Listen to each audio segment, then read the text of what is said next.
Welcome to our quick buy guide, where we compare two popular countertop ice makers, the Igloo self-cleaning model and the Sweetcrispy portable ice machine. Both machines promise to deliver 26 pounds of ice per day, but how do they stack up against each other? Let's dive in. The Igloo ice maker features a compact Aqua design that is both stylish and functional, making it a great addition to any kitchen. In contrast, the Sweetcrispy model boasts an elegant black finish that adds a modern touch to your countertop.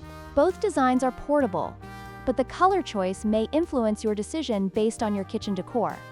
When it comes to ice production, the Igloo model can produce 8 ice cubes in just 7 to 8 minutes, while the Sweetcrispy model is slightly faster, generating 9 cubes in just 6 minutes. Both machines can produce up to 26 pounds of ice per day, making them suitable for parties and gatherings. However, if speed is a priority for you, the Sweetcrispy has the edge.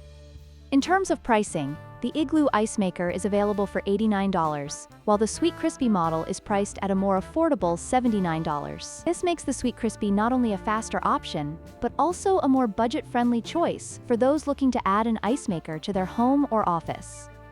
In conclusion, both the Igloo and Sweetcrispy countertop ice makers offer great features for ice production. The choice ultimately depends on your design preference, speed requirements, and budget. If you found this comparison helpful, please like, share, and subscribe for more product reviews.